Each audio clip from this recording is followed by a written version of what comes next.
Welcome back to the Capital G Podcast, your weekly gaming news roundup. I'm your host, Jared. And your host, Jay. And we're here to wrap up this week's news. First off, we got the Indie World Showcase recap from Nintendo. We got the Xbox handheld has a supposed release date. Red Octane, original publishers of Guitar Hero, are back. There's a new Xbox title that was canceled, the classic Xbox move. Classic. Marathon might, heavy on the might, be launching in March. There might be a Helldivers 2 Halo collab. Yes, and then we're going to talk about the Battlefield 6 Open Beta Weekend 1! Woo, woo, woo, woo. Because we played it. We played it, and it was exciting, but we'll talk more on it when we get there.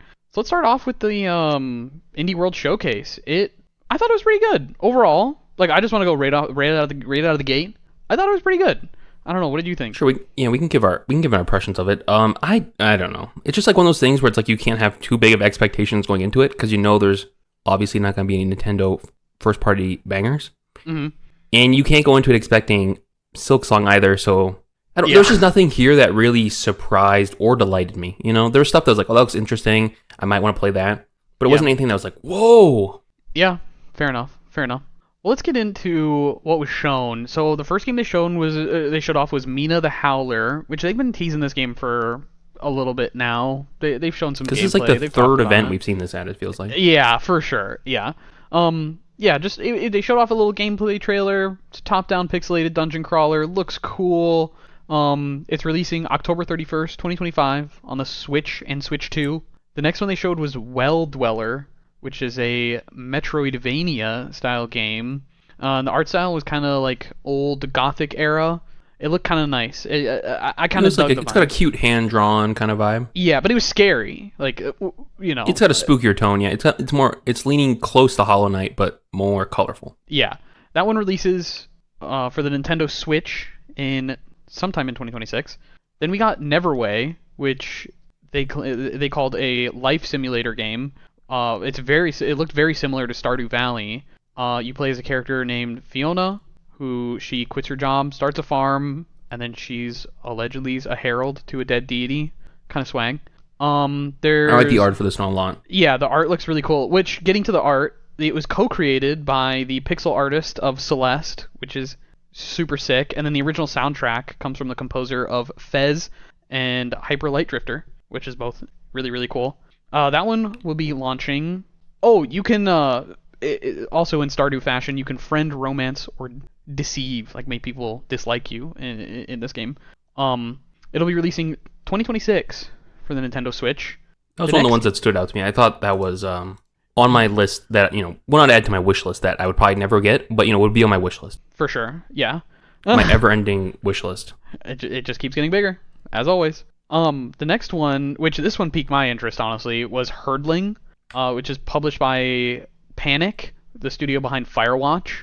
And you guide these huge, mysterious-looking creatures called calicorns, and they kind of look like yaks, but like a little more humanoid.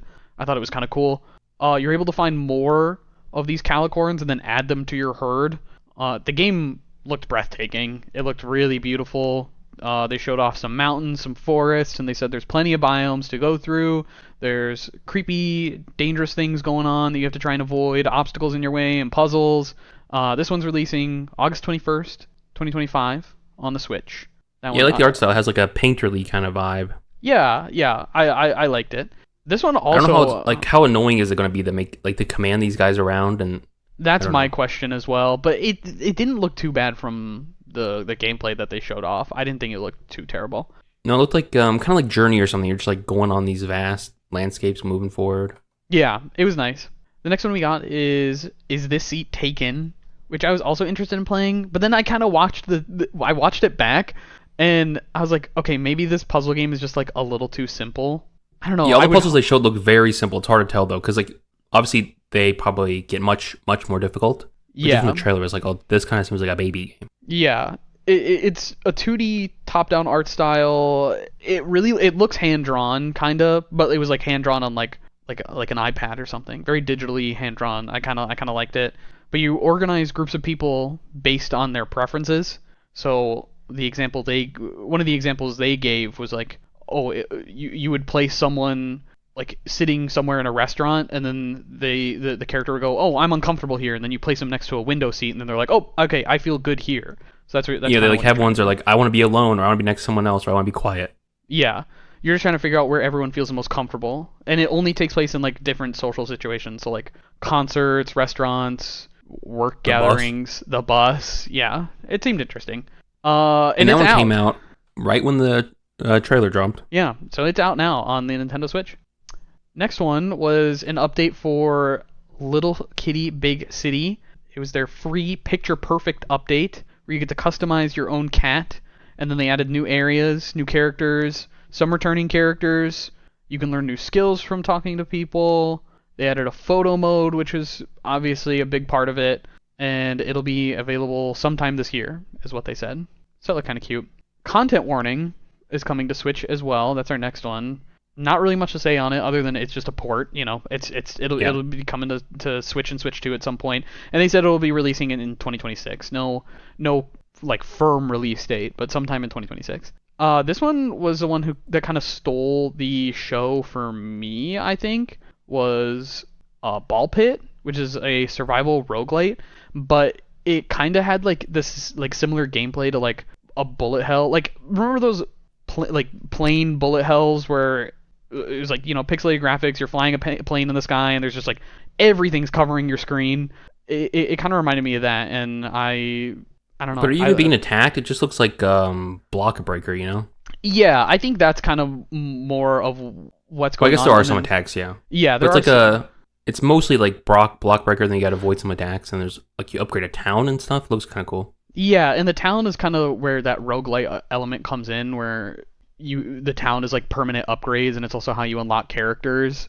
What I thought was kind of cool is they have like a combined system where you can they have 60 randomized balls that you can get, and then you can combine some of those together to create different ones, like to have different types of balls, and I thought that was pretty cool. That's too many balls. It's a lot of balls. What can I say? That one's releasing October 15th on Nintendo Switch, and then it'll launch on Switch 2 later in the fall. I'm assuming that means like deeper into November and stuff, but not an official confirmed release date for Switch 2. Next we got Ultimate Sheep Raccoon. I know you were pretty excited about this one.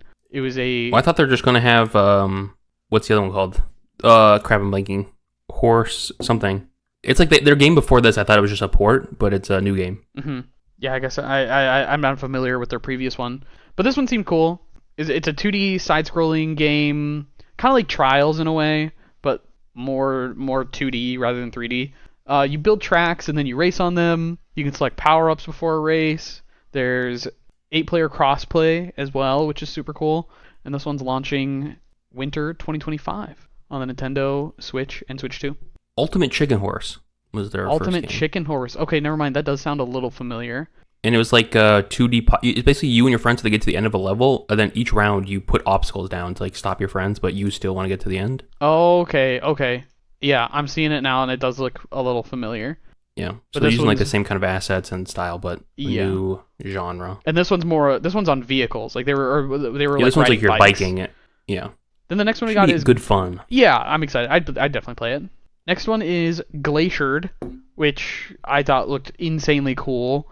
It's a Souls-like, which I found to be interesting, but you're like this evolved it's like you're a creepy little, you're like halfway between a human, shark, and dinosaur. Yeah. And also a bird. It's very weird looking. And it takes place all underwater during an Everwinter, and you're like under the surface where all the water is. And yeah, the combat looked cool. I liked it. It was very flashy. So I think I might give it a go, but I don't know if I'll give it a go on Switch 2, because it is a timed exclusive launching holiday of this year on Nintendo Switch 2. But I might just wait till it's very creepy looking. Yeah, it does look pretty creepy. I thought it stood out a lot. Besides, it wasn't giving the usual art styles that indie games have. So it definitely stood out from the rest. Yeah, for sure. It had a very, not to say that a lot of not to say indie games can't, but it definitely had a AAA feel to it. Yeah, definitely one to keep your eye out on. Yeah. And then they did their classic speed run where they just show like a bunch of games with some music, show a release date. So we'll rush through those pretty quick here. But the first one they showed was Winter Burrow. It was a top-down survival crafting game. You play as a little mouse. It looked kind of cute. There's some real-time combat. Yeah. Looking at this one again, I'm interested in this. It's my genre, and he was fighting little bugs, and I like little bugs. So. Yeah. And the crafting cutscene that they showed was kind of cute. It was like him in a rocking chair while he was putting something together. It was nice. It's nice and cozy. He's like knitting a little vest. Yeah. This one's coming out winter of 2025 on the Nintendo Switch. And the next was Undusted: Letters from the Past, which looked like a real cozy kind of game, but you just clean and restore old objects. I like the art style for this one. It's like they're high poly 3D objects, but they have low resolution textures. Yes. Yeah. It's like pixel art on high poly stuff. It looks kind of cool. I like that. I wonder if they're gonna have like a narrative with it though. I would guess so. There's some sort of story unfolding in the background. Right. But it seems like the main gameplay is you just clean old objects. So let me tell you, I was watching a video earlier this week of someone cleaning and restoring a DS, and that's just satisfying. That's satisfying stuff. It is satisfying though. You know, I can't lie. I watched this series on Instagram called Escape and Destroy, and this guy just does like a bunch of landscaping on like old areas in a city that the city isn't taken care of, and he cleans it up and then he shreds it. It's so sick. Nice. So satisfying. Next one we got is Tiny Bookshop, which it looked kind of cute. Not really my style of game, but you run just a little tiny bookshop on the beach. You get to upgrade your shop, get to interact with customers, I assume, and learn more about people's pasts. That's all speculation on my part. I'm just assuming that's kind of where it goes. Like you kind of get regulars and stuff like that. So, but that's cute. I like owning a little shop. Yeah. And it's like a little trailer. Yeah. It's a tiny house. It felt like I don't know, maybe I might give it a go because I like those tycoon type games a little bit. Yeah. It's hard to tell what the depth of the actual tycoonness is. Right. And that's out now on Nintendo Switch, so you can play it right now. Well, maybe I'll have to check it out. This one, I might butcher the name. Caves of Qud? Q-U-D? Qud? It could just be Caves of Qud. Oh, maybe. This one is like straight up roguelike. Like not even a roguelite like Hades or what we're kind of used to now. It looked, I don't know for certain if it is a roguelite or roguelike, but it looked very similar to what the original source material is for the genre, the game being Rogue, but it was extremely pixelated, like almost ASCII art looking design. Yeah, it's giving old PC game like Dwarf Fortress or something. Yeah, it looked very similar to Dwarf Fortress, but it was cool. It is a procedural generation turn-based combat. Let's see, I have the Steam page open. It seems like it's been out on Steam for a bit. Yeah. This one's just a port. It's coming winter of 2025 to the Switch. It's a fantasy roguelike epic steeped in retrofuturism, deep simulation, and swaths of sentient plants. Okay. This kind of looks cool. Yeah. I wonder if it'll be more like Rogue, though, where it's like, if you die, you start from scratch. There's no permanent upgrades. It doesn't seem like it, because it seems like it's more... Yeah, it doesn't seem like that kind of quick turnaround. Yeah. I guess we'll see. Well, I mean, you can see right now since it's on Steam, but maybe I might look into it more. It's been on Steam since December last year. Yeah. All right. We got just a few more. Strange Antiquities, I think is how you would say that. But it's a detective puzzle game. I pulled this from their eShop page. The description is, become the custodian of a store dealing in occult antiquities. Explore the quaint and gloomy town of Undermere, where strange goings-on and dark mysteries abound. Find and identify arcane artifacts. Use your collection to aid the townsfolk with their unusual problems. And remember to pet your cat. It kind of looks like a Flash game. I did. It kind of does. It kind of does. It's got... I don't want to be a hater, but it's got very uncomplex graphics. Yeah, which I think is fine. I don't think there's anything wrong with that. Yeah, like it's the gameplay slaps, who cares? Yeah. Which it seems more, again, like kind of one of those cozy type games. I don't know. I'm interested to see how it goes. This one, okay, I kind of forgot about this one, but this one seems kind of hype. Yeah, I forgot about this one also. This one seems cool. I wonder if it's also a port, but it's Opus Prism Peak, and it's a narrative-driven adventure game where you play as a photographer, and it just seems like the game starts out kind of normal, but then a bunch of shit goes down. So Yes, it looks like there's divergent endings. yes. And it's not out on Steam yet, but it will be on Steam, it seems like. Okay. Oh, right. Yeah, I think yeah. It'll be available this fall of 2025 on Switch and Switch 2. It looks cool. You're taking photos and stuff, and there's like weird mystical creatures. Yeah, I was kind of interested. This I'm next gonna one, add that to my wish list. hell yeah. This next one seemed like super your type of game. I can't lie. Go Town. Oh yeah, go down. Which is another life simulator. But it looked like My Sims. And Yeah, it's giving My Sims. Everyone's like kind of a cutesy little toy. yeah, I thought being called Go Town, and the first thing they showed in the trailer was someone drifting with in a go-kart. I thought it was going to be like a top-down kart racer, but it's not. That's just something you can do in the game, is ride a go-kart. But yeah, it looked cool. I enjoyed the My Sims games when I was a child, so maybe I might do this just for or try it out just for nostalgia's sake. You can download a demo now on Steam Maybe I might do it. because it's been out since June of last year. Oh, okay. Sure. So just support this one. Oh, you're the mayor, Oh, and you build a little city. okay. So kind of like what, City Folk? Animal Crossing City Folk? Kinda, but it also is kind of like My Sims. Because My Sims, you kind of have to fix up the whole town. This Yeah, actually looks that's kind of true. amazing. I'm watching the Steam trailer. It's way better than what they show on the Indie World because it's just like 2 seconds. But this looks so good. Heck yeah. I might have to check it out. You build houses and everything. Like you build buildings and. Oh, it seems very similar to My Sims then, but maybe better. This one's launching spring of 2026 on the Nintendo Switch, so still some time to go. Yeah, it's on not even that. coming to the Switch too. I'm definitely just gonna get on PC. Yeah. And then UFO 50, which that's the final game That we was got. their That's the final thing they big- showed off. Show off. Yeah, UFO 50 looked really cool. I mean, It wasn't it even is their big really show off. It cool. was just their last thing. I feel like it should have had more. I don't know. It's like I that's a think- big one to get it. I feel like, but It is, but I think it's It is just a port. People know what it is already. You know, like it's like one of the top indie games on Steam. So I feel like a lot of Yeah. people already know what it is. But if you don't know what it is, it's a collection of 50 different, fully fleshed out arcade style video games. yeah, they go. it's It's like very cool. they have their own universe. Where, like it's all like these fake video game developers, and they're making these games, and you can play them in like historical order in like this fake universe. Hmm. And there's like sequels in the game, and they're full-fledged out games. Yeah. Like you pick up a game and it's like, oh, this game stands alone on its own. It's Yeah, very cool. and you can play the sequel like that comes out a few years later in the lore of the game. It seems really cool. Yeah.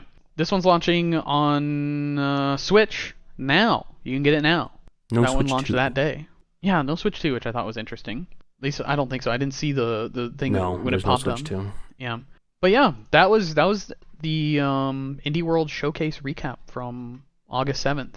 Recapping, it's got me a little more hyped than I felt watching it because I don't know. I'm just so I'm real thirsty for that next just like big Nintendo thing. So like, there's a new direct coming out. It's Indie Direct. It's like, oh, I'm already gonna be disappointed because it's like I just want to see Metroid. I want to see a new Mario. Mm-hmm. You know, I need something. Because like the next we don't really know when the next big Nintendo game is coming out because we don't have any dates. Yeah, I feel like people were pretty disappointed in these back-to-back directs with this most recent one being the Indie World one, and then the previous one was just a partner direct, and people are really, really hungry for that Metroid or just really anything first-party Nintendo right now, because I know there's a decent. I don't know. I feel weird even calling it a decent lineup on the Switch 2, but it's pretty limiting for first-party content on the Switch 2, and so I think people are getting, they want more from it, especially for first-party stuff. Yeah, I think they did a good job spacing out Mario Kart World and then Donkey Kong. But Yeah. people are done with Donkey Kong and they're looking forward. You know, they're not. I bet you most people have not 100% it. I'm not close to 100%. I'm like 50% way to 100% it. And people want to still look forward and be like, well, what's coming up on the horizon? What's next? When can I anticipate the next big thing? And the only really next big thing we know is Pokemon. We have all these other games. We just don't have dates, Yeah. which is very weird. I think there must be some shit going down. Something's hitting some fan, and they have to be like, oh, never mind. Partner showcase, Indie Direct. I'm just wondering if maybe since this is kind of their first time playing with the big boys, so I guess we'll see what goes on with. I don't know. I just I want Nintendo to do well, But yeah, it seems like maybe they're just struggling a little bit at the moment. I think Metro is supposed to be next, and then something bad happened behind the scenes, and now they're like, okay, what do we do next? Do we do Splatoon next, or do we push this Mario to be quicker, or because I feel like they gotta, Yeah, for sure. We will see, though. We will see. Yeah. We can move on to our speedrun stories. Let's get into those. Did you want to hammer this one, or you want me to hit this one? I can hit this one. Let's see. Because I definitely want the next one. The Xbox handheld, the ROG Ally Xbox and ROG Ally Xbox X, or whatever the fuck it's called. According to reliable leaker Billy, shout out Billy Coon. I guess that's his name. I've heard of him. I don't think I've ever seen it written out. The Xbox Ally will be launching October 16th. Mm-hmm. And I guess he gets information for... Does he have a source for information, or what's up with this magazine that he writes for? Oh, that's will be the confirmed European launch for the handheld. And we have pricing based off that. The European pricing is €599 for the cheaper one and €899 for the more expensive one. So that's around $700 for the cheaper one and $1,000. Just like direct conversion. Mm-hmm. We'll see what the pricing is actually like in the United States, though. Yeah, and then allegedly pre-orders and an official announcement are coming August 20th at the Microsoft Game Showcase, which I think that's opening night of Gamescom. What's the Gamescom dates? Are we going to be talking about that next week? Gamescom starts the 20th. That'll be when we record next, I believe. Okay. So we might be talking about that next week. I don't remember how the dates line up. Yeah, we'll probably... I think we'll probably record before, like right before it, though. Oh, because the time zones. Yeah. So I guess we'll see. Maybe we'll do like a live kind of... I don't know. We usually try and pre-record this, so we'll talk about it. We'll discuss it. See how we want to do all that. Yeah, it might be a couple weeks so we talk about it. Yeah. But yeah, this pricing, it's about what I expect. Yeah, for sure. With it being $700 for a Windows PC, a handheld doesn't seem like that bad of a price. It's pretty on par with the rest of them, honestly. Other than like the Steam Deck. The Steam Deck is I think the most affordable one, isn't it? Yes, the Steam Deck is one of the more affordable ones. Especially if you get them officially refurbished from Valve. Yeah, if you're able to snag one of those, that can be a pretty good deal. Yeah, really good deal. Let's see, the cheapest one you can get is $400. The most expensive one you can get is $650. Oh, sheesh. Yeah, that's pretty good. And the ROG Ally is $500, and the Ally X is $900. So you're paying a little premium for that Xbox stuff. Mm-hmm. Cheapest Steam Deck you can get from Valve Certified Refurbished program is $359. So you're definitely paying a premium, but the Allies are more powerful than the Steam Deck. And you get the Windows. And you get Windows because the Steam Deck only runs on Linux, right? Yes. Mm-hmm. Yeah, so there's that. Will you be buying one? Probably not. Probably not. You don't think your girlfriend would like one? No, I've been kind of convincing her more in the direction of wanting a handheld. Because she just loves the form factor of the Switch, and she loves the easeability of or just a console in general that just like it boots up, it works, Yeah. So, and then I was telling her that if she wants to have a desktop, well, just get a dock, get a couple peripherals. We have some spare monitors. You'll be good to go. So I feel like for most of the games she plays, though, she wouldn't even need a dock and all that stuff. It's like, how often does she want to play them? She could just plug it into a TV or something, Right, exactly, and then play with a controller. So otherwise, you need to spend money on all these other peripherals and stuff. Yeah, which I have extra peripherals. It wouldn't be that big of a deal. But if she would want some nicer... You can find some nicer ones for decent price, too. So yeah, like keyboard and mouse and stuff. But like a monitor, too expensive. Monitors are so expensive. Anytime I think about upgrading my monitor, I'm like, oh god. Yeah, I got an extra that she could use, though. So it'd be pretty easy barrier of entry. At least in our house. Let's see. You want to talk about this next one? Yes, so bad. Okay, so Red Octane, the publishers of Guitar Hero, are back. I don't know how I feel about this part, though, but they're now part of Embracer Group. Our favorite. They were bought and kind of revived by Embracer Group, but it's just cool to see Red Octane back. Simon Ebinger, Ebinger is head of the studio, and then the original founders of Red Octane, Charles and Kai Hyung, are also part of the team. The studio is made up of, quote, creators and developers who helped create and scale Guitar Hero and DJ Hero nearly 2 decades ago. And then I pulled this quote from their website as well.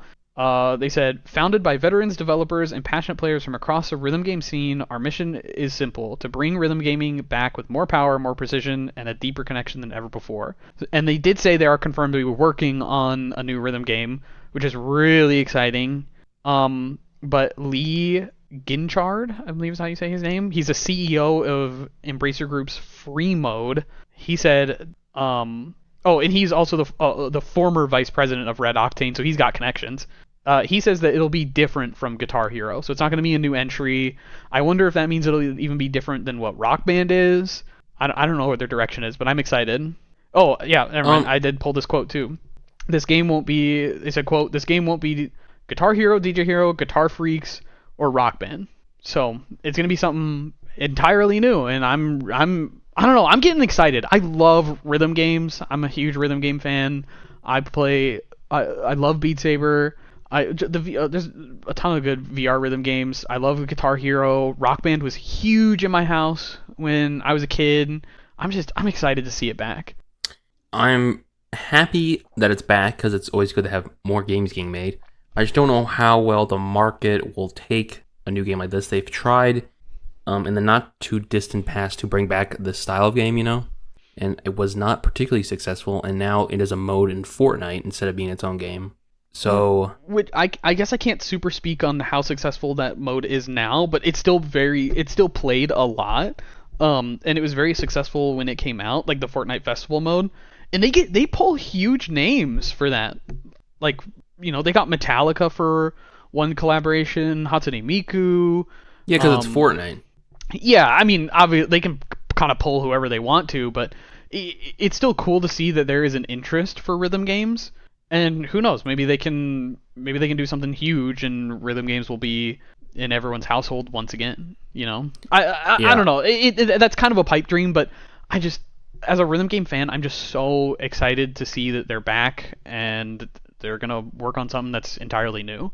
Yeah, I'll be curious if they make peripherals again, because that's like how they made all their money, was like selling you these $130 kits where it's like a drum and guitar and stuff. Yeah. But I feel like they can't make a new game that relies on that because that's too big of a barrier of entry.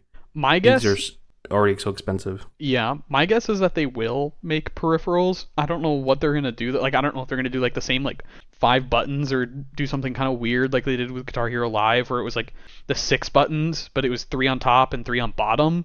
Which I kind of like that system. I can't lie. I liked how Rock Band Live did it. But yeah, it'll be interesting to see, because why play this new game when you can just play Fortnite? And if you don't play Fortnite, just play Clone Hero. Yeah, it'll have to be like, if they do, it'll have to be very different. Yeah, it will have to be crazy different. They'll have to have a big selling point compared to what is available on the market, which right now isn't a lot. Yes. Well, best of luck to them. Good luck selling your plastic guitars. Hey, don't you knock on those plastic guitars. I'm just saying, it's just that's a lot of peripheral to have. That's a commitment to buy. But there's no better feel than it. I can't lie. I was thinking about getting a Riffmaster. I was thinking about getting a Riffmaster just to play the Fortnite Festival more often. But how often do you play the Fortnite Festival? Not that often. Do you own any of the songs? I feel like I would play it more if I had a guitar. Do you own any of the songs? No, but I like the rotation. I don't mind the rotation of songs, because then I get to log in and be like, ooh, what can I play today? I only want to play Olivia Rodrigo. Don't make me play anything else. And I'm not going to buy a song just to play Fortnite. Well, you don't have to. I'm happy with my rotation. Okay, up next, you got another Xbox game that got canceled. Do you want to talk about this? Yeah, this one's a bummer. The first-party Xbox title, Contraband, it's not canceled, but they have ceased production on it.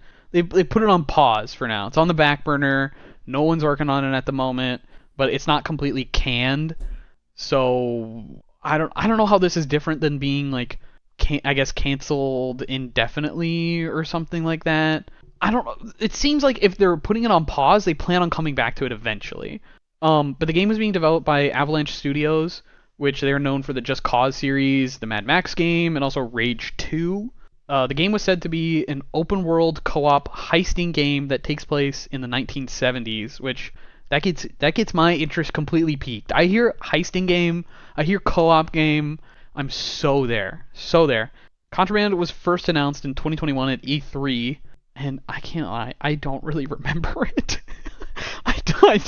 I remember, but I barely remember E3 2021 in general. So we pulled a quote here from Avalanche Studios as well, where they said, "Active development has now stopped while we evaluate the project's future. We're thankful for the excitement we've seen from the community since we announced, and we will give an update on what's next as soon as we can." But the decision wasn't theirs.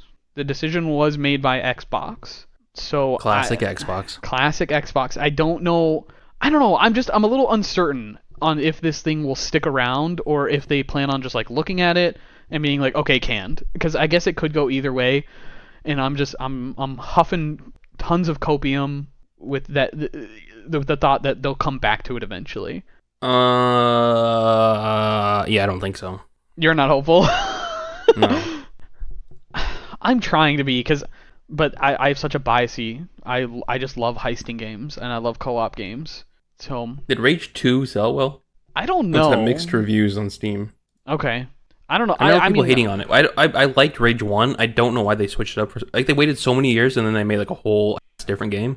Yeah, which was the original Rage made by id as well? I'm pretty sure Rage 2 was either developed or published by id. I think they published. Co-developed. Oh, they co-developed it? Okay. Published by Bethesda. Because I remember when the game came out, I watched a Russian Badger video where he was sponsored by id to play Rage 2, and honestly, it looked good. But I do love Russian Badger, but he can kind of make any game look good, in my opinion. He makes anything look kind of enjoyable. These guys do make good games. Like Mad Max, that was a good one. All the Just Cause games, those are good. Yeah, the Just Cause games are bangers. So it would be interesting. The little teaser that they played at E3, which I also don't remember. But also, I don't know, it's been a minute since E3 happened. Yeah, 4 years ago since this game was announced, and I don't know if there was any information past the announcement trailer, which was just a cinematic. It wasn't anything too crazy. It just kind of gave the idea of the setting and what the game was going to be about. But I mean, I guess I don't know if there was much said after that. Yeah, another L for Xbox. Yeah, they just can't count. They can't stop taking them. They just want them. Giving out a different L, the different company, Sony. We're coming up with Marathon again. Of course, we got to talk about Marathon. Always got to talk about Marathon, I guess. And according to Sony CFO Lin Tao, Marathon might release in March, but isn't confirmed. However, they seem a little. What do you mean, Jared, when you write a little confident? How can you be a little confident? Because they seem like the CFO seemed confident that it will come out in March, but he wasn't. They don't know for sure. Yeah. They're just thinking springtime is what I could gather from the research that I did. They're thinking like March, April time, but they seem more confident about March. Yes. And that they'll give a real release date sometime in the fall, which I believe is after their play tests. Because I remember when we did research on Marathon before, they were gonna run some more closed doors play tests. So yeah. Well, and then I think if I'm remembering correctly, they said they were gonna do some more public play tests in the fall. But I don't quote me on that. But I do remember them. Who knows? This game is one of these ones that it feels like it's gonna fail. Yeah, I don't know. It kind of seems. Honestly, though, after all this controversy, it makes me want to play it more than it ever did when people were hyping it up. Really? Yeah, it's like what's that game that they canceled? Concord. Yeah, it's like Concord. I didn't care at all about Concord, but then as soon as they're like, "Oh, this game's getting shut down," I was like, maybe I should play it just to see what it's about. Yeah, because it's like, oh, it's gonna be gone. I better play it. Oh, I see. Is it like more FOMO on your side? You think? Kind of, but you're like, I want to be here for that bit of history, you know? Yeah. So I will be playing Marathon day one. Well, I think. Oh, for some reason I thought it was going to be free to play, but I think it is going to be a paid title. I'll buy it. Hey. I'm more interested in getting Marathon than I am Battlefield 6. Really? That's crazy. Because we know more about Battlefield 6. Looking at this graphic, if you're on YouTube that we have, it's just like some random render they have from one of the art. It is that tingles the brain. Well, the art I see style looks Battlefield fire. The art style, makes me but sleepy. You know? the art style looks good, but I'm always hesitant. I'm a little hesitant to say it because of the stolen assets. I know they're probably gonna switch it up, but it's like I don't Well, I know. don't. They stole like the assets they stole is not like the whole art style, you know. But it was a large It's like I don't know. It is bad. They kind of did bite her whole flow. They kind of like even Yeah. I guess even regardless of they flat out like took her art and put it in the game, they completely bit her whole flow. Yeah. But it's a cool art style. It is. I can't lie, but I don't know. I don't It know. looks better than generic military FPS. IMO. Come on now. That I'm just destruction saying. engine is crazy. The I'm just saying. destruction Though, I'm just engine in saying. Battlefield I'm is just nuts. looking at graphics. I'm like, which one looks? Where do I want to be? Where do I want to be living in? You know? I get that. Where do I But want to exist? I'm going to spend my time existing in this world. Where do I want to exist? I've seen arguments where like great graphics don't make great games or great games, which is obvious. But I feel like in A this great case, art it's style, like though. in this case, it's like Like I don't okay, care about graphics. I care about art style. I get that. I get that. Because frankly, though, when you watch like the actual marathon gameplay, it does not look as cool as the pre-rendered stuff. No. You look at gameplay, Battlefield 6 compared to Marathon. You look at both of these gameplays. Battlefield 6 has it way over Marathon right now. But they're back to the drawing board with Marathon, so Marathon's in like a way earlier state than Battlefield 6 currently is. Okay, I'm trying to pull up some gameplay so I can actually see what it looks like in motion. 1 second, I gotta watch a Geico commercial. To me, the gameplay just looks similar to Destiny. Like it looks like extraction shooter. Well, the Destiny gameplay I'm not based off interested the in at all, gameplay. you know? But that's like the core thing, you know? I just think it looks cool. That's the core reason you're gonna play a game. Even if the game is a cool art style, doesn't mean the gameplay is gonna be good too. I don't know, it's just like, it's hard for me. Most FPS is just like, I'm not really that interested in it. But like, the art style makes me be like, oh, maybe I'll check this one out. Yeah, I hear what you're saying. I mean, a It lot gives of me that little cookie. I look at my Steam library and I have a lot of FPSs in here, and some of my favorite FPSs just they got a banger art style as well as a banger gameplay. You know. Okay, I'm watching this marathon. It looks better than I remembered. The I'm art style just- is more faithful to the renders than I remember. I don't know. I'm kind of excited just because I want to see how it turns out. Yeah, I'm curious. I want it to do well. Like, don't get me wrong. I want the game to do well. I'll probably give it a go if they sort out like a lot of the gameplay issues that people had with it before. Yeah. So As long as We'll the time to kill, like my biggest frustration in first-person shooter games, is just like extremely short time to kill. I hate that. well, this one I think since it's an extraction shooter is going to be more like armor based but if I remember correctly, the time to kill did look a little fast, but it was definitely slower than what Battlefield 6 was. Yes, but yeah, we'll see. We'll see what happens. We just gotta hope everyone at Bungie does not get fired. Because I was looking at that Destiny. I keep getting trailers for that Destiny mobile game. Mm-hmm. It looks so bad. Really? Oh no. Yeah, and then I got this one ad for it that was just like gameplay, and then they just put like reaction gifs all over it and like weird sound effects. Shout out. It was like, whoa, what is the marketing for this? It's like, it feels like this was not made by. It was just weird. Yeah. Shall we move on? Yeah, let's get into the next one, which this is about Helldivers 2 potentially doing a collab with Halo 3 ODST. It was just a little teaser, so I'm like, I feel like it's confirmed in a way because it's playing music from Halo 3 ODST. It appeared in a trailer that they posted on the official Xbox account, and it was just basically like a launch date trailer of just your standard like launch or release trailer, just showing gameplay, showing whatever you can do, and then right at the end it played like a small teaser. So I don't know, people are getting really excited. I saw a lot of excitement around it, and I remember when Helldivers 2 came out, people were like, how fucking cool would it be if I could play as like a Halo Spartan in this game? That would be so badass, and it seems to be happening. But, yes, it looks like it. I just watched it for the first time, and that definitely just looks like they're confirming Halo is getting added. yeah, but I wonder how big the crossover will be. Like, will they add Halo weapons? Will they add Halo vehicles? Halo aliens? I don't know. I wonder if it's just going to be like an armor suit, and that's kind of it. But I'm That'd be the hoping it's minimum. like huge. I think the minimum they could do is they add like the energy sword, and then like the music and one armor suit, but they could do more. Yeah.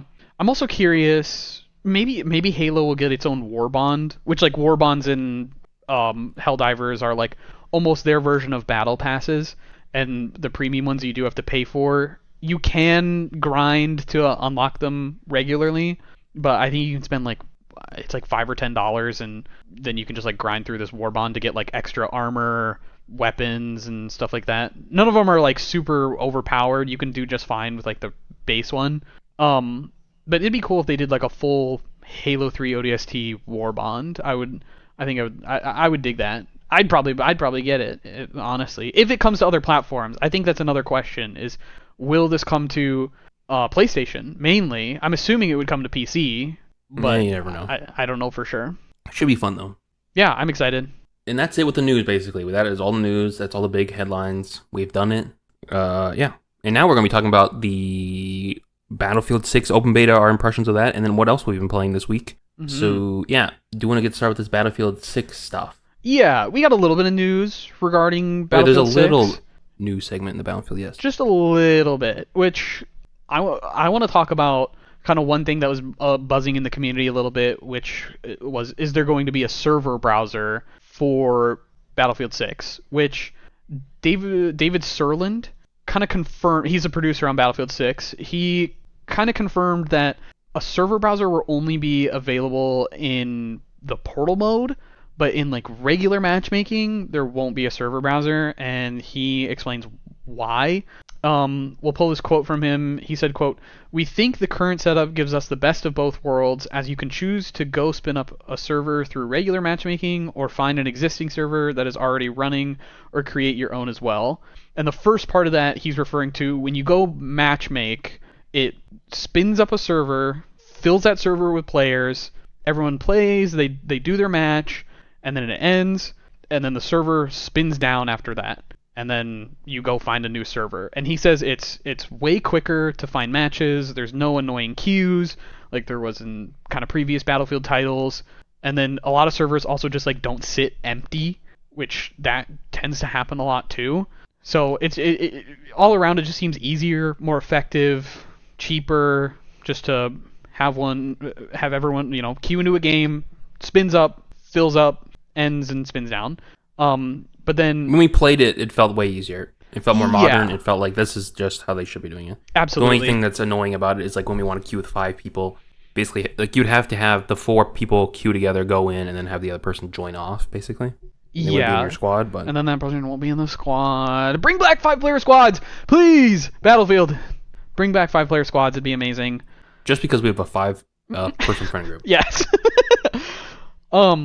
But then I think he's kind of right where he talks about you got the best of both worlds, because in Portal, if you want to play that specific mode, if you want a server browser, which that's why people are using a server browser anyways, to find like that specific mode match in gameplay that they want, they can just find a server and queue into it.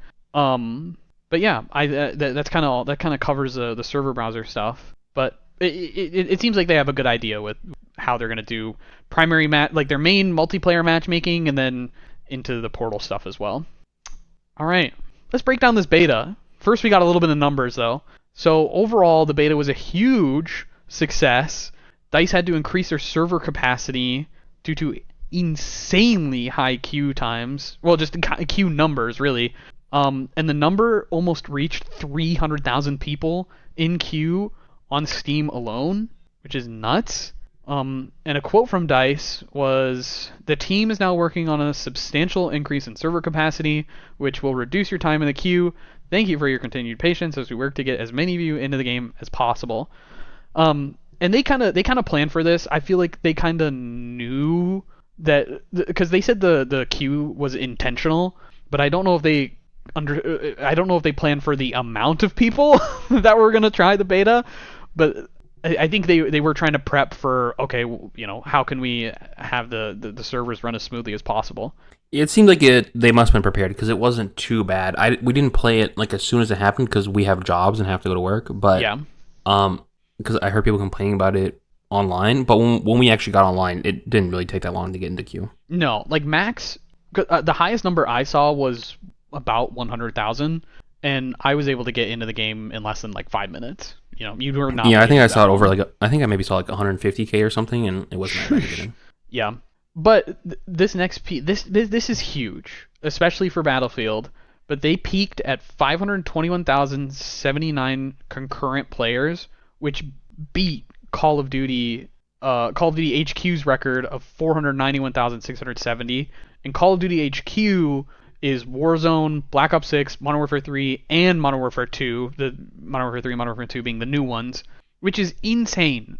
I know This it's is a just beta. for Steam though. Yeah, yeah. This is just for Steam. Console. I saw one article that kind of said that factoring in console numbers, they're speculating around like 900,000, like about 900,000 for a peak, which is Yeah. crazy. That's crazy numbers for Battlefield.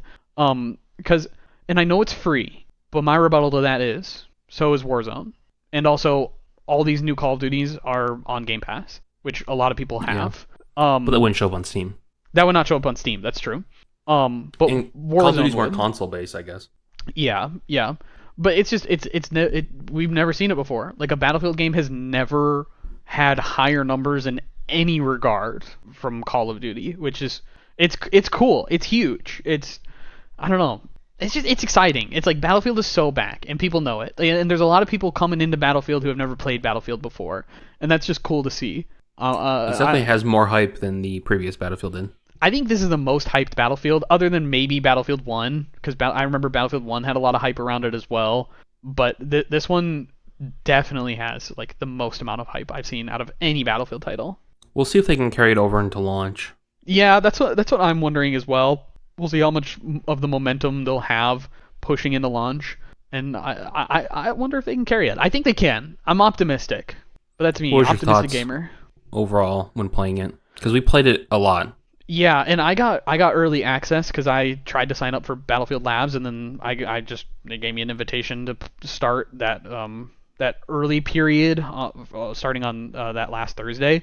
Which as soon as I got home from work, I booted it up, I got into playing, and I had so much fun. Like even when I wasn't performing well, which Battlefield, so like individual performance doesn't really mean anything. Like I was laughing, I was having a good time. It reminded me of like Battlefield 4 days. The classes were back. Overall, it just felt. I think it felt really good. There's definitely hiccups. I can't like it's not perfect. It's not perfect. And I kind of want to talk about some of the issues like later on, because like the honeymoon phase did fade, especially on like that Sunday when we were kind of finishing up with it. But overall, I thought it was really good. I had such a fun time being medic. I remember there was a game I was playing on the map Liberation Peak. We were playing Breakthrough, and we were on the defending team. And I was just running around, defibrillators out only, basically, just reviving as many people as I could. And their forces just could not get past us. Which I will say, and I think that this is one of the hiccups, or at least just an issue. Liberation Peak Breakthrough, it doesn't work. Now, right now, how they have it laid out, Liberation Peak is just like, in my opinion, bad map. just a bad map. Even in Conquest, I don't think it's very good. I don't know. After a while, I was like, I was excited because it was so open, and it was quite big compared to the other maps that were available in the beta. But that map like quickly became my least favorite. I don't know. Especially with all the snipers, it just became unplayable. You just walk outside and there's just 25 glints looking at you. Mm-hmm. Yeah, it became completely unplayable after a while. I liked playing it because it was not a desert, and the other two maps like look exactly the same and are both depressing desert locations. And this was like, oh, I'm outside. It's like nice and blue skies and stuff. Mm-hmm. But it was not fun to play on. Yeah, after a while, it just got annoying, and I don't know. Maybe they can rework it and maybe just switch, like, I don't know, fix how some of the objectives work. Because especially, like, I remember if you have, like, your back, like, flag objective near, like, closer to your spawn, there was 2 objectives that could see, basically, into your spawn and on that flag the whole time. So leaving that objective was just, like, how the fuck do I get out of here without getting my rocked by a sniper 150 meters away? Yeah. or get tank sniped. Tanks had such clear visibility on that map. I will say though, speaking on vehicles, all the vehicles felt kind of underpowered. And by that, like tanks felt like they didn't have a lot of health, and neither did helicopters. But yeah, I think tanks just need like a little more health. Overall, though, it was good, but yeah, it wore out quickly because the lack of map pool and I don't know. It's just like it was a really weird choice to have two maps that I basically could not tell the difference between because the what's it called? The theme was so close. Like one was one type of desert city, like one was more urban desert, and one was more like outside desert. It was like hard to tell the difference. I don't know. I kind of disagree on that one because the Siege of Cairo was my personal favorite map. By the way, that map was insanely good. I don't know. To me, the vibes felt very different. Like obviously, it was kind of similar with there was like a lot of sand, kind of a lot of desert around, but I felt like that other city map, which I'm blanking on the name, that one felt a lot more compact, and I don't know, there was a lot more greenery around. Like it didn't completely feel deserty. It's just like they compared don't to Siege of stand out to me Cairo. as individuals. They both could have been on the same map, just like combined together. Yeah, I hear what you're saying, but I don't know. I think I still disagree. The game overall is so drab; it lacks any color. I think a lot of modern games do that on purpose, though, where they just kind of pull saturation. Well, it's real Xbox 360. You know what we're gonna do to make this game look realistic? No colors. It's like if you walk outside, there's colors. It's better than Battlefield 3. I can't lie. Battlefield 3, they just like Battlefield 3, desaturated it's like, the fuck out of it. Blue tint. it has like a lookup table that looks like it's like cyan and orange. Those are the only two colors you get, and everything else Yeah. is gray. Not to shit on Battlefield 3. I enjoy Battlefield 3, but I think I don't know. This game had even more color to me than Battlefield 4 did, in my opinion. But it is thought we quite moved on desaturated. past having no color. Yeah, I wish it was a little more saturated. We got to see the other maps though. There could be 3 new maps this upcoming weekend. So Yes, and new modes, which I won't be able to play. Sadly, I'll be out of town. But I'm interested to see, because I'm assuming you guys will probably give it a try. So I'm interested to see what you guys will say. yeah, somehow somehow I ended up playing 6 hours of this beta. So It was I was shocked. You were the first one on with me. I was shocked. Well, you sounded so sad that no one was playing with you, so I was like, okay, I'll download it. And I was bummed. I can't lie. it was it's fine. It's just like the competitive nature of the game just like really when you get, I don't like to feel angry while doing something that's supposed to be fun. I'm dying to like really bullshit reasons. I'm like insta dying, super fast TTK.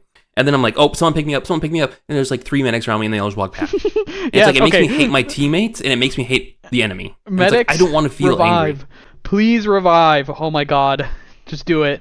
But I hear what you're saying, but I don't know. I don't really ever feel that angry at Battlefield. I will, I complain. You're screaming all the time. I complain at video games, yeah, but I never feel that angry. I feel pissed. I'm just like, why am I playing this? I could just play a single player game. I don't know. I don't really view Battlefield as like a competitive game either. I know there are arguments of like, oh, Battlefield is a team game, Battlefield isn't a team game. I've seen both sides of it.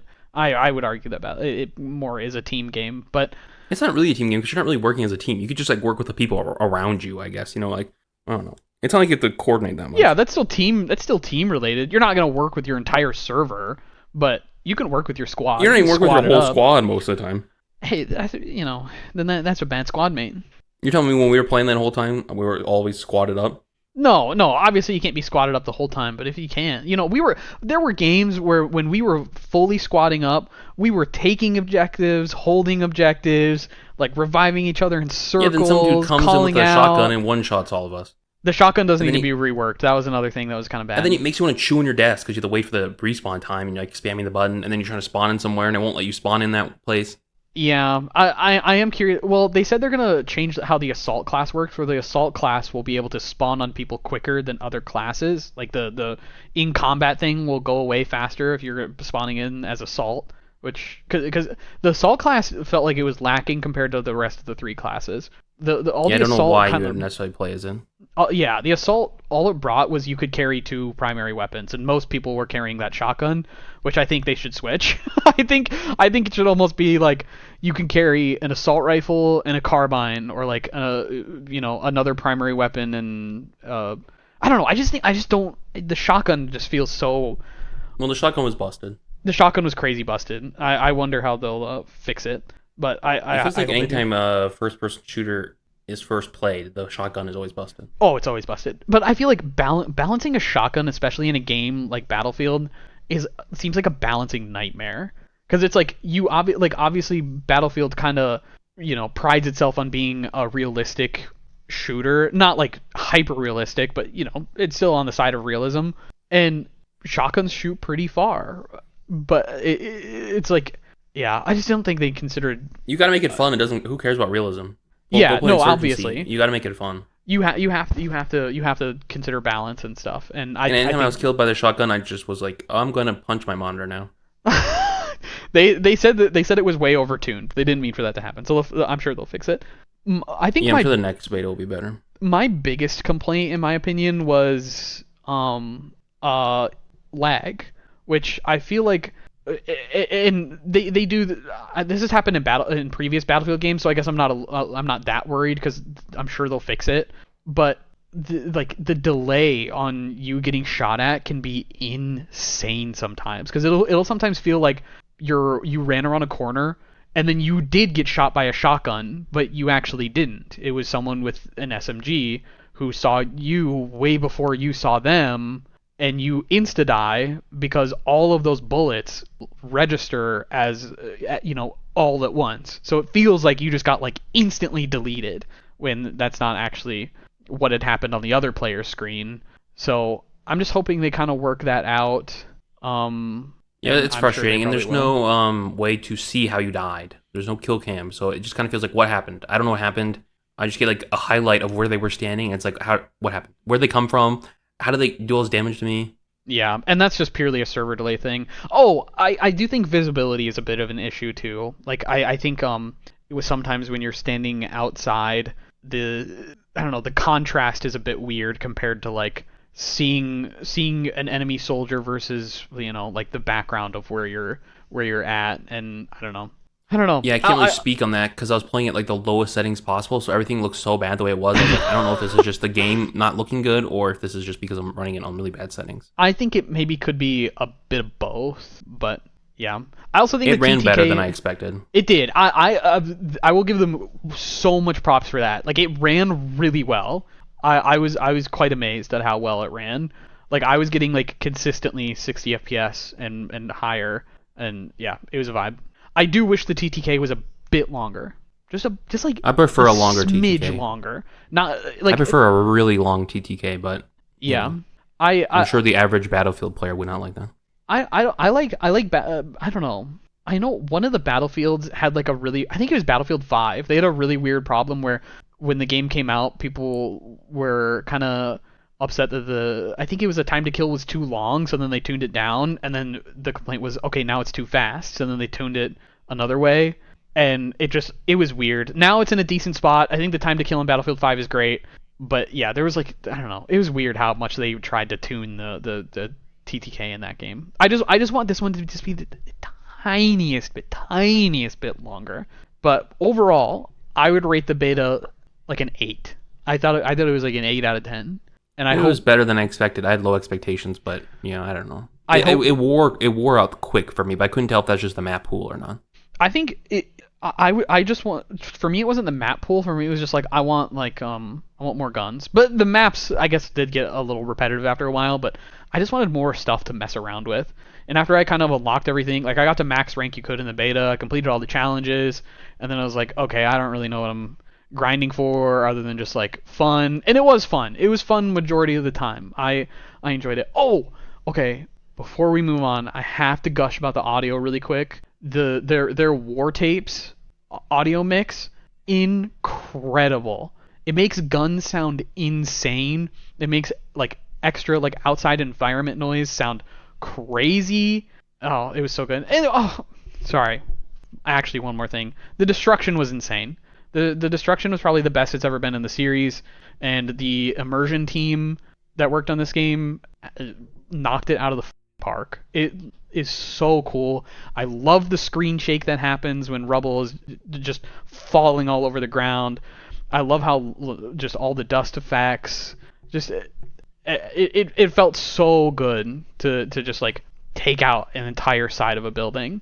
It was sick. It was so sick. The destruction team did fucking awesome. It was also cool just seeing like something fall on top of a car, and then the car would react. It would break. It would get smushed. And I don't know. I've just never seen that in a Battlefield game, and I thought it was fire. I liked it when I looked up in the sky. There was a lens flare that covered half my screen in pure white, so I couldn't see what was happening. Well, why are you staring at the sun? Why would you look at the sun? No, when you look outside, there are lens flares that cover your entire screen. You don't have to be pitched upwards. You're just outside. You just get huge lens flares, as if your eyes are iPhone lenses they just rubbed your thumbs on full of grease. Yeah, some they had some weird like lighting and contrast stuff. But I don't know. To me, it wasn't the end of the world. And when you're inside and you're trying to shoot someone outside, it's like, oh, it's pitch. It's normal exposure inside. It's pure white outside. Yeah, because my eyes they have need to fix exposure that like a contrast. camera. They need to fix that contrast for sure. I agree. We'll talk about this forever, though. We gotta talk about it next week after you don't get to play it. I know. I'm excited. As a Battlefield fan, I'm really excited because it seems like they're gonna listen to the community. Vince Zampella, he's so back. David Serland, he seems like he's doing really good with keeping the series. Well, we're running over time, so we'll probably talk about this a little more next week. You should hopefully be able to you should be able to play for a little bit, and I can probably play a little bit hours. tomorrow, but we'll see. I'll probably play for a few hours, so we'll Yeah. see. So there's some other things I want to talk about. I played very, very little amount of Dragon Drive. There was multiple slots where you could play it, and I kind of forgot about it until the last one. Mm-hmm. And I was like, oh, I should probably play this so I can talk about it on the show, and so I can know if I actually want to buy it or not, because I'm a Nintendo beta. I'll just buy whatever. Mm-hmm. So it's like, I probably would have bought it, but I'm glad I played it, because it was not good. It was really not good. I was playing, the playstyle I was doing is I was playing it on my legs, which I was like, oh, maybe this is why it isn't good, because I was doing the rubbing on my legs. Mm-hmm. So then I tried it on a table, and it's like you're just slamming on a table with your hands. You're slamming the Joy-Con down as you're trying to move forward, and it just feels awful. It's like, well, this clearly isn't what you're supposed to do, so I went back to my legs. And the tracking was decent on my legs, like doing the tutorial, like, oh, go forward, turn left, until it unlocks the ability to throw, and then it just, sometimes it'd be like, oh, you're trying to throw? Nope. You're trying to move forward? Nope, you're trying to throw. And you wouldn't be moving, and it's so hard to steer, because, like, it's very unintuitive. I'm sure after a while you could get it, but I get motion sick easily, and a lot of times I was just like stuck spinning in circles because my brain was trying to figure out what I need to do with my hands, and I get to like go forward instead of stop spinning, and then you have to hit the brakes and stuff to do tighter turns. I got to the point where you start doing a battle against the bots, where it's like, here's the first actual game you're playing, and I scored a couple points, and I was just like, yeah, I don't need to play this, and I just closed out of it and uninstalled. Damn, that actually kind of sucks, because when I seeing it, I was kind of hyped for it, like not like overly hyped, but I was just like, oh, this seems kind of cool. Like, I'd give this a go. The only part I thought that was cool was like you could do tricks and stuff, and I've been really into like the session and like skateboarding games and stuff, and I keep getting skateboarding clips on my feed. So I like the trick mechanics, and that looked really cool. But everything else, it's like it has like the most drab, boring, depressing art style. Everything, there's like nothing to it. It's a soulless game, and it just seems like, frankly. Yeah, that sucks. Like, I'm sure it'd be really cool to watch people who are really into it, who get like get hundreds of hours into it, and they sweat this game, even though no one else plays it, like ARMS, and it'll be cool to see clips on like TikTok or something. But me Turn playing it into an esport. Let's get that going.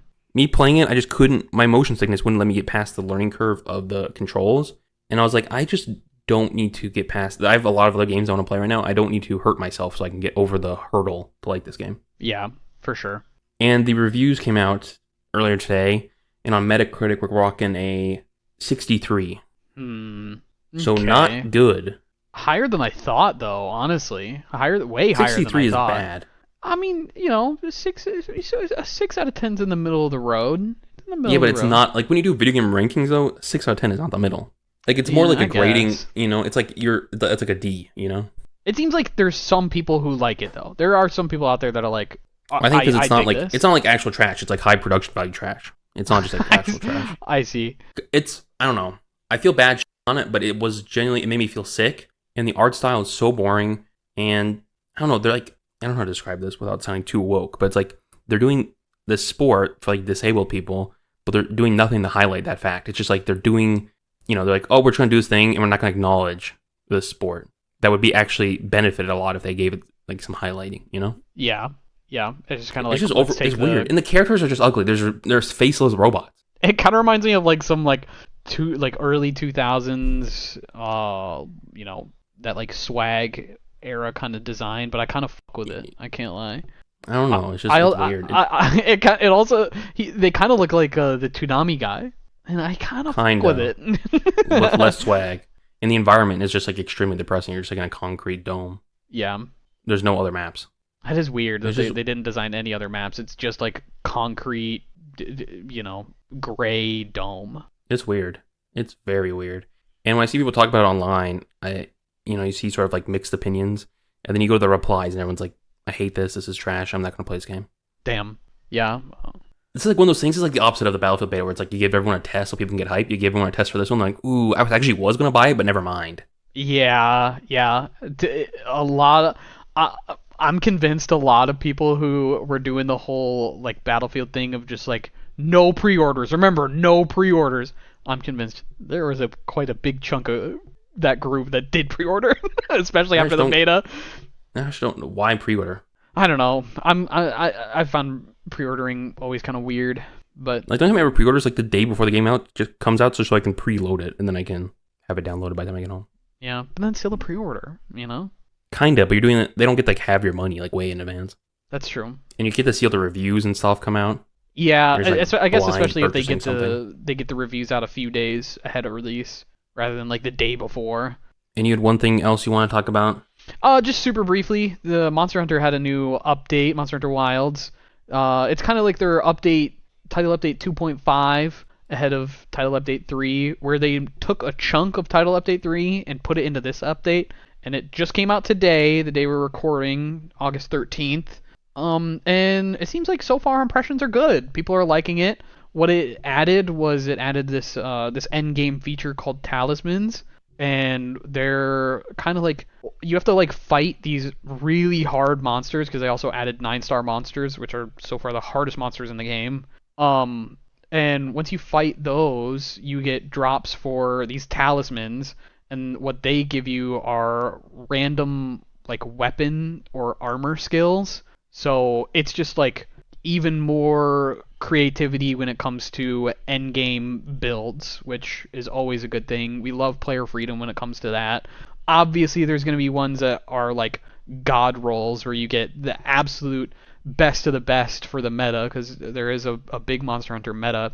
But it's just cool. Yeah, it's cool that they're throwing it in as early as they are, because I know a lot of people are like, as soon as even a couple weeks after a title update comes out, it's okay, when's the next? I did everything. It's like, whoa, slow your roll, So it's cool. It's kind of cool that they took a little bit and gave it to us early. So, and I'll probably play that a little bit after we're done recording. So seems like I checked out the Steam reviews for today. Seems like people are liking the update. Yes, I saw that the reviews went from overwhelmingly negative to mostly negative. I'm looking at the reviews, and let me see what the overall is. The overall is mostly negative. Yeah. We're on the up and up. The numbers, let's keep raising all those the numbers. Reviews. I'm looking at the most helpful reviews for today. I only saw 2 positive. The rest of them were negative. Yeah. And there are a lot of reviews, and it's a lot of people saying that the update was good and that they like the game, but it's just awful. It's an awful game. They don't recommend it because the performance is so bad. It's performance from here on out for sure. Because the game is surprising how good. They can release a new update and not have any better performance. Which they did mention performance in this update, and they said that they're working on a lot of like optimization for CPU stuff, because I guess a lot of performance issues are coming from CPUs, which I thought was interesting. I don't know. I did find it interesting that all they said was, yeah, we're still working on it, rather than also putting out a performance patch with this most recent update. So we'll see what happens when Title Update 3 comes around. I want PC players to enjoy this game. It sucks because it is such a good game. And I'm playing, I mean, I know I mentioned this on the podcast before, but I'm playing it on a console, and it's been a good experience so far. And I wish... and I hope that the rest of the PC community will be able to experience it at a solid performance at some point. Unlikely. You think so? They were able to turn around World. How many years is it? Like how many months has it been? Since February, and they've done nothing to make it run better? So it's been about 6 months. Well, I mean, people didn't say World was a good game until like a few years after release.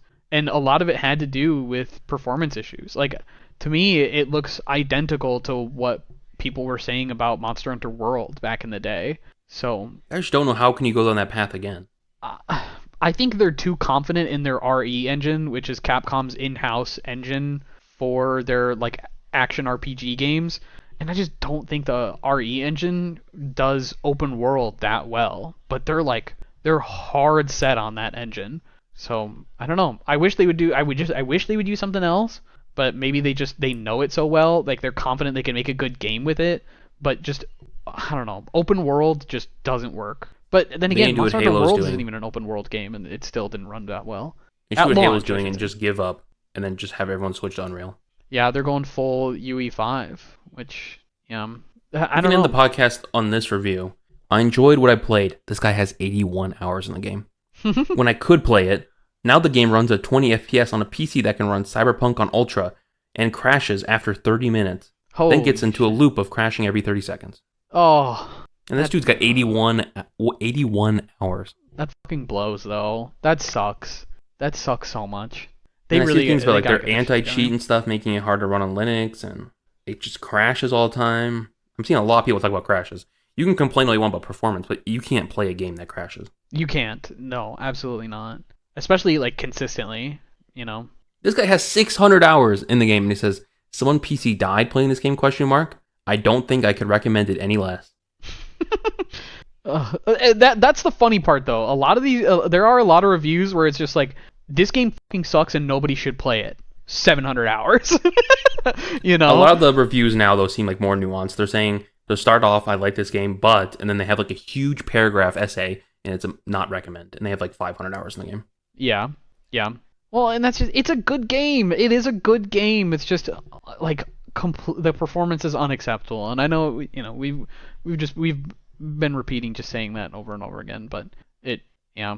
I wish This guy's got people 500 could enjoy it. hours, and he had to restrict the game to not use all of his CPU cores, to not have it take out his whole system last patch, and it ran at 30 FPS for stability. In his current patch, he was able to get 60 FPS with very low quality textures. But then after saving and quitting the game, it blue screened his whole computer. Jesus. And then says devs won't do a CPU optimization until, in quotes, winter, and just Yeah. told us to lower our frame rates, smiley face. Yeah, they did mention that in today's patch notes as well, which is definitely a spit in the face. Yeah, it's weird. And this guy's got a whole bunch more complaints, but yeah, not. I don't know. I'm hoping they Because can you turn it glaze around. this game so much and you like Monster Hunter games, I do want to give it a chance because it would be interesting. But Because the It would not console run my experience, computer. it would not. The console experience is, I like, there are frame drops from time to time, and like during like parts where there's like a lot of particles going on, like I will get some horrendous frame rates, but the overall like loop runs totally fine on my Series X. The series my girlfriend has a Series S, and she plays it on that from time to time, and I've even tried it on her Series S, and it is kind of insane how bad the frame rates are on that console. It is not well optimized for that console. But on the series, Yeah. I can say for the Series X, it runs well. I don't think I've ever crashed once while playing it on console. it's a big ask for me to play this game because of how bad the performance is, and it's Yeah. a $70 game. Like, it's on sale right now for 20% off, and it's still $56. Yeah. It makes me disappointed, and I feel bad for a lot of the PC players who are trying to enjoy this game, because clearly this is coming from a place of passion. They're not just screaming at this game because oh, it's No, fun all to these shit people on this have like video hundreds game. of hours, and they're like, I'm so sad. Yeah, it's like genuine like I played Monster Hunter before. I wish I could play. I wish I could keep playing this game, but in this state I cannot, and that sucks. It's heartbreaking. It's definitely sad. But I just got my new GPU came in the mail, It did. and I got other components coming in throughout the rest of the week. So maybe it could run on my computer. It probably would still run like trash, but there's a possibility now it will be run in a playable state. Run the benchmark when it comes in. Give it Yeah, a I'm go. thinking about downloading the benchmark on my computer now, and then downloading the benchmark on my computer, my new computer. Yeah. Because when we played, what do they have, like a demo or something? Yeah, we played in the we played open it beta. for something. Mhm. Yeah, and it was awful. Like, truly the worst experience I've ever had playing a video game. It looked really rough. I have a friend who plays on a card that's slightly weaker than the one you have currently, and somehow they still love the game, and they're still grinding it from time to time. I don't know how they do it. Playing at 1080p. I think they're playing at 1080p on like the lowest graphics possible, and they can only get like 30 FPS. Because I was playing at 1080p and I was playing at 1080p, but then it just looked so bad, and I was doing like all the upscaling stuff that my computer can do, which is just like FSR, and it just looked so bad. Yeah. When you have like 20 frames per second and you're doing like, frame gen, so then it feels like, you can still feel the slop behind the higher frame rate. Yeah. And everything's just so blurry and grainy because like trying to upscale. Yeah. Yeah. I don't know. I'm interested in it just because you talk it up so much, but it's expensive and it doesn't run well. One of those things would normally be enough to take me out, but there's two. Yeah. I know. I mean, I would love to be able to play it with my friends, but I don't blame anybody for not wanting to try it especially on PC with how it currently runs. But I don't know. Try the benchmark when you get your new computer built, and then I don't know, maybe look up some benchmark videos. Maybe it will be okay. Who knows? I don't know. Also, it's just like not a gameplay style I'm that interested in. Like when I play, I got so overwhelmed by like all the billion buttons and stuff. It's just like, whoa. Yeah, it's a UI game. It's like, what is going on here? You are not an action RPG kind of person as well. It was just a lot. Yeah. A lot of UI. It is, but I think, once you get it, you're like, oh, this is all well organized. I know where everything is. It's nice, Yeah, I'm sure, because I play games. I'll play modded Minecraft, have like a bajillion UIs. I'm like, oh, this makes sense in my brain, but exactly. It's just like all the contextual stuff. Like especially when you're using a controller, it's like, oh, hold this button, then press this button. It's like I just want to be able to press. I want each button to have a unique function. I don't want to have to hold multiple buttons together. Once you figure it out, though, it makes sense. It's all intuitive. It works out. Well, it's not intuitive. I have to figure it out. It teaches you while you're playing. The tutorial tells you everything you need to know. I think if I were to play it again, I would have to play it. I want to play a couple hours just by myself, just so I can lock in and not have to have you be like, oh, do this, it's cool, and do this. I just want to go through it slowly. I know. I can't lie. It's a fault of my own, but I feel like when I'm teaching somebody a new video game, I'm like I info dump, and I think I'm part of the reason it gets so overwhelming. Yeah, I've shown you those videos before. It's like when someone explains a board game to me, and it's like you see the person zone out and like travel through space and time. It's just like when you just get fed information like that, it's hard. So I'd want to play it by myself. Yeah. But that's it. We did it all. We've talked about everything we want to talk about. Unless you have something else you want to add. No, I think we nailed it. Let me check Twitter. Let me see. Is there any epic news that just dropped that we're missing out on? That we'll have egg on our face when we post the episode. Live coverage, breaking news. Beep beep beep beep beep. We're already over anyway. I know, but it's like, what if there's something that just dropped, and it's like, well, why didn't we talk about that? I suppose, yeah. You don't want to be kicking ourselves, I guess. I don't think so. I think that does it. I think that does it. Until next week. Be sure to give us a like and subscribe on YouTube, and then rate us 5 stars on your podcast platform of choice. Hope you enjoyed this episode. Shout out. Appreciate you for watching. As always. Have a good week. Adios. Bye-bye.